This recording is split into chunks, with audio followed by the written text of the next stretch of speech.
Assalamualaikum warahmatullahi wabarakatuh. What's up guys, balik lagi bersama saya Jeprenal Irsyad. Di video kali ini seperti biasa saya akan membahas tentang panel LCD. Jadi ini pertemuan kita yang kedua setelah session pertama kita telah selesaikan dengan durasi kurang lebih 15 menit. Nah, ini adalah session kelanjutannya tentang mengenal pada panel LCD beserta sistem dan gejala kerusakannya. Di session pertama kita sudah menyelesaikan untuk poin sunat, cut, potong, isolasi beserta gejala kerusakannya. Sudah saya uraikan di video pertama. Dan juga yang kedua apa itu jumper dan tindik ya, begitu juga sudah saya jelaskan di video pertama. Oleh karena itu, bagi yang belum menyaksikan, silakan menyaksikan, jangan dilompati videonya atau di skip agar Anda tidak ketinggalan berita. Menurut saya, bagi yang pemula, ya itu sangat, insya Allah mudah-mudahan bermanfaat. Nah, video kali ini kita akan membahas 3 poin lagi, yaitu suntik atau diinjek, ya, kemudian dicangkok, dan di jewer ya. Oke, kita kelima dulu ya. Poin yang kelima yaitu di jewer. Jadi metode jewer atau melepaskan pada chop itu apa? Chip on flexi. Nah, ini kuping ini chop. Kemudian ada yang sebelah saja, ya, sudah saya jelaskan di video pertama. Nah, metode jewer atau melepaskan pada kop itu hanya bisa dilaksanakan pada panel yang menggunakan dual chop ya. Tidak bisa dilaksanakan di sini. Ini mau apanya yang mau dicopot gitu kan. Dan juga tidak bisa dilaksanakan pada panel yang ada kuping sebelah saja. Ya kalau ini dicopot ya habis ngeblank layarnya ya. Adapun kerusakannya dari panel yang menggunakan dual chop ya, bisa bergaris, bisa juga ngeblank, bisa juga gelap sebagian. Kenapa demikian? Karena di antara dual chop ya, ada yang bermasalah ya. Kalau dia bermasalah sebelah, artinya tidak short, maka dia masih akan menampilkan gambar ya. Gambar dengan sebelah saja, mungkin sebelah kanan ada kelihatan, kemudian sebelahnya ada sedikit gangguan. Jika yang rusak, yang short adalah data, maka dia akan mengganggu scanning pada source ya, atau kolom. Artinya kolom atau source dia tetap mengumpankan sinyal scan-nya, artinya gambarnya menjadi bergaris. Apabila yang short adalah PCC drivernya seperti PGH, PGL, maka gambarnya akan menjadi ngeblank. Nah, ini perlu kita analisa ya, agar kita tidak salah dalam mengeksekusi dalam kerusakan panel yang menggunakan dual chop gitu ya. Karena kadang-kadang ada teman-teman itu nonton video dengan kerusakan bergaris-garis atau ngeblank, main sobek aja ya. Padahal dengan main sobek saja itu bisa mengakibatkan panelnya itu fatal ya. Salah sobek misalkan, yang sobek, yang rusak sebelah kiri ya, disobek sebelah kanan atau sebaliknya, atau bahkan ada juga yang kuping hanya sebelah, disobeknya pula sebelah sini, habislah dia ya, nggak ada gambarnya, menjadi fatal, menjadi hilang. Jadi ada 2 atau 3 analisa yang harus kita laksanakan ketika memperbaiki televisi yang menggunakan dual chop seperti ini. Apabila yang pertama, apabila kerusakannya bergaris ya, maka kita bisa melaksanakan untuk menentukan panel yang kanan atau yang kiri bermasalah, maka kita bisa melepas satu pleksi dulu ya. Mungkin ngeblank lah, kita nggak tahu nih chop kanan atau kiri yang rusak, maka kita caranya melepas satu saja dulu. Yang satu kita lepas ya. Kemudian kita hidupkan. Ada nggak dia gambar sebelahnya ya, gambarnya sebelah sini. Biasanya kalau kita lepas kanan, kalau yang kiri ini masih bagus, gambarnya sebelah sini. Atau kita lepas yang ini, kalau misal gambarnya bagus, yang ini yang bagus ya. Jadi itu bisa salah satu caranya jika kerusakannya dengan ngeblank ya, atau bergaris-garis. Bisa kita analisa kalau panelnya menggunakan seperti ini. Kalau panelnya menggunakan contohnya seperti ini yang tidak ada pleksinya ya, maka kalau kerusakannya ngeblank ataupun garis-garis saja, maka kita tidak bisa langsung main sobek-sobek kiri kanan. Analisanya kita harus melepaskan disunat ya. Disunat, tidak bisa main sobek-sobek saja ya. Jika tegangannya itu sedikit ngedrop ya, kecuali jika kerusakannya kita sudah mengetahui di kuping itu, mungkin di kupingnya sudah kelihatan gosong ya, yang sebelah kiri, yang sebelah kanan masih bagus, maka bisa kita melaksanakan penyobek-nyobekan ya. Kemudian yang kedua juga dengan kerusakan hitam sebelah ya, sebelah sini misalnya ada gambar yang telah pernah saya upload juga di channelnya Master Gondrong dari Kalimantan juga pernah. Kemudian lai kita yaitu Mas Jupri dari Batam juga pernah mengupload video tentang kerusakan pada chip on plexi yang menggunakan dual gate ya. Kita sobek. Kemudian proses penyobekan, pelepasan itu kita tidak boleh dalam kondisi hidup ya. Pastikan televisi itu mati dulu, kemudian baru kita melaksanakan eksekusi pensobekan. Jika tidak, posisi keadaan hidup kita main lepas saja, maka biasanya akan meninggalkan garis ya, raster garis ya.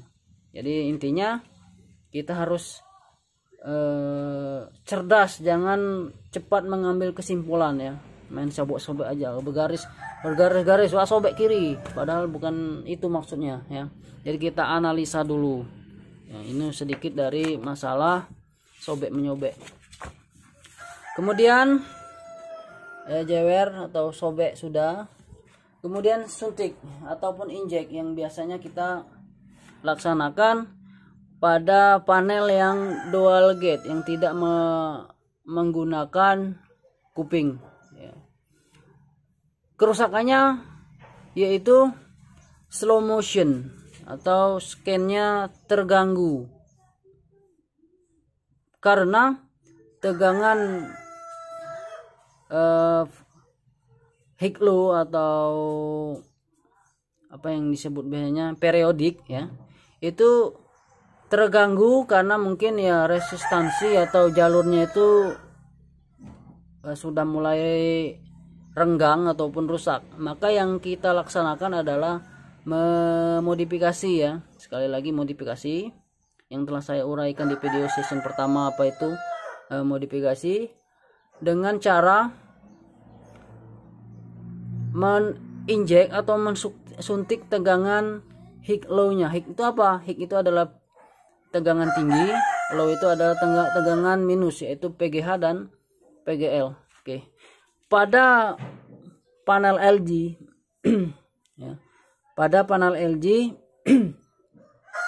itu tegangan high low itu adalah even atau PGHE dan ODD ya, atau PGHU. Itu kalau pada panel LG. Dan untuk panel AUU ya, biasanya LC1 dan LC2 ya. Untuk panel Samsung biasanya jarang sekali karena sistem scan-nya tidak sama dengan dua panel LG ini, mirip tapi tak sama itu. Maka praktek daripada injek ataupun suntik. Jadi saya contohkan seperti ini nih. Ini IC level shifter, ini panel ya. Atau Anda bisa menyaksikan video saya ini biar nggak terlalu bingung tentang injek dengan kerusakan slow motion ya.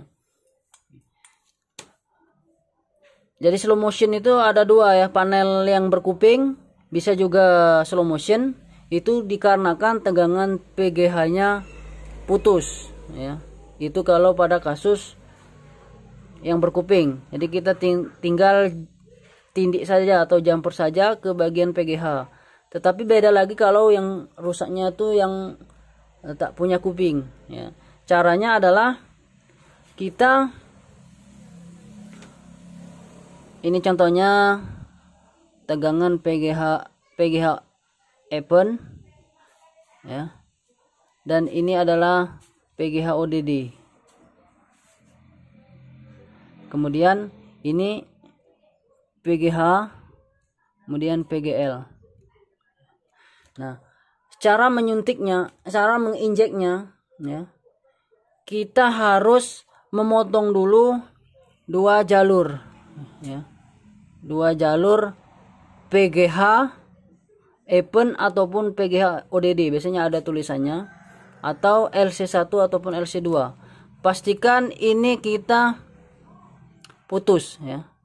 Jangan sampai tidak kita putus, karena tegangan ini kan berubah-ubah dari PGH ke PGL. Begitu juga yang ini PGH PGL. Jadi dua jalur ini wajib kita putus dari IC level shifter ya. Jadi seperti ini adalah IC level shifter. Nah, kemudian setelah kita putus, kita langsung jumper PGH in dari level shifter ke satu yang sini, kemudian PGL ke yang satu ini. Nah, jika tidak kita putus ya sebelum cabang paralel kiri dan kanan itu, maka IC ini yang akan keok ya. Nah, cara injek seperti ini rata-rata saya berhasil ya. Rata-rata saya berhasil dengan kerusakan slow motion. Namun apabila ada panel ya dengan kerusakan layarnya bergerak lambat, namun ada garis-garis ataupun berkabut, biasanya garis dan kabutnya itu susah untuk dihilangkan ya. Jadi di semua panel yang AU dan LG ya, kebanyakan yang saya laksanakan untuk pelaksanaan ini. Videonya sudah saya sediakan. Oke, waktunya sudah 13 menit. Oke, kira-kira itu aja untuk suntik. Kemudian yang terakhir yaitu cangkok ya. Cangkok itu adalah ketika terjadinya tegangan yang seharusnya untuk mensuplai pada panel, baik itu row atau gate-nya ataupun kolom atau source, seperti ya, seperti PGH ya, PGL 3,3, HPDD 15, kemudian Picom HPDD 8, kemudian Picom misalnya 6, 1,5 volt dan lain sebagainya. Proses pencangkokan ya atau menambahkan PCC eksternal itu tidak semua bisa ya. Artinya hanya satu bagian atau beberapa bagian saja yang mengalami kerusakan. Contoh IC DC to DC ya. Rusak bagian PGH saja ya. Yang lain masih ada misalkan. Maka kita bisa menggunakan tegangan lain, mungkin ngambil dari bekas tikon ataupun menggunakan step up ataupun step down ya. Apabila semua tegangannya ini enggak ada, terutama di 3,3 volt ini enggak ada ya, kita pastikan dulu ya kenapa tegangan itu enggak ada. Apa karena IC interruptnya rusak bagian PCC-nya, atau ada tegangan atau jalur yang short ya. Contohnya di yang ada kuping misalkan, ternyata kupingnya itu yang short ya. Kalau kita menggunakan tegangan eksternal, maka percuma saja ya, tegangannya tetap tidak akan keluar karena memang outputnya dari IC DC to DC itu ada mengalami short. Makanya saya banyak sekali video yang telah saya bagikan, terutama pada kerusakan yang ngeblank ya, yang ngeblank, yang nggak ada gambar, suara ada tapi backlight-nya juga hidup ya. Itu harus dipastikan dulu ya, baru kita bisa mencangkok PGL-nya saja yang hilang. Tapi rata-rata kalau semuanya hilang di Tikon itu, PGH semuanya nggak ada, yang ada hanya 12 volt, dua kemungkinan. Bisa dari IC-nya yang rusak, bisa karena tegangan yang atau jalur yang ngesot, atau ada mungkin kapasitor yang ngesot, atau juga ada juga panel atau biasanya kop di short juga, short ataupun di sini juga short ya. Mungkin itu saja dulu, waktunya sudah 16 menit, lain kali kita bahas dengan tema yang lain juga. Sedikit dari saya, semoga bermanfaat. Mungkin selanjutnya saya akan membuat video tentang memperbaiki televisi seperti sedia kalanya. Demikian dari saya, dari awal sampai akhir saya mohon maaf yang sebesar-besarnya. Semoga Allah paring aman, selamat, lancar dan barokah. Jazakumullahu khairan. Assalamualaikum warahmatullahi wabarakatuh.